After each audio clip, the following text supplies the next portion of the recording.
বিএনপির Monakhali union BNP Gopalnagar গ্রামের আজকের এই দোয়া অনুষ্ঠান, আজকে যে মানুষটার দোয়া অনুষ্ঠান আপনারা করছেন, ইনি আমাদের জাতীয়তাবাদী শক্তির মূল মন্ত্র, আমাদের প্রেরণার জায়গা।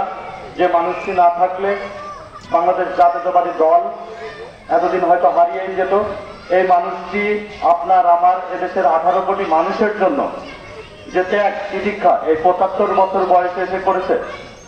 আপনারা দেখেছেন তিনি 75 বছর বয়সে এই ফ্যাসিস্ট হাসিনা যে 17 বছর বাংলাদেশের মানুষের উপর যে নির্বিচার জুলুম নির্যাতন হামলা মামলা গুম করে দীর্ঘদিন এই মানুষের উপর জুলুম করে গেছে, এই জুলুমের বিরুদ্ধে বাংলাদেশের মানুষের ভাত ও ভোটের অধিকারের বিরুদ্ধে সারা জীবন দীর্ঘ 36 বছর অর্থাৎ 3 যুগ আপনার আমার জন্য যে লড়াই সংগ্রাম করে গেছে, তিনি তার জন্য কিছুই করেননি।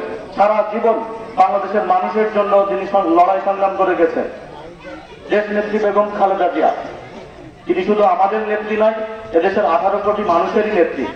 এই মানুষটির আজকে এই যে গোপালনগর গ্রামের আমাদের জাতীয়তাবাদী শক্তি তথা সর্বসাধারণ যে দোয়া অনুষ্ঠান করছেন, আমি আমার ছাত্র দলের পক্ষ থেকে সকলকে জানাই অন্তরের থেকে ধন্যবাদ। আপনাদের কাছে একটি চাওয়া, এই মানুষটি শেষ বয়সে এসে আমাদের একটি চাওয়া আপনাদের কাছে, এই মানুষটির জন্য সবাই দোয়া করবেন।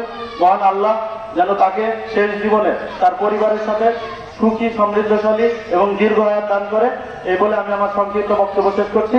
বাংলাদেশ জাতীয়তাবাদী ছাত্র দল জিন্দাবাদ, দেশ নায়ক তারেক রহমান জিন্দাবাদ, দেশ নেত্রী বেগম খালেদা জিয়া জিন্দাবাদ, জিয়াউর রহমান অমর হোক।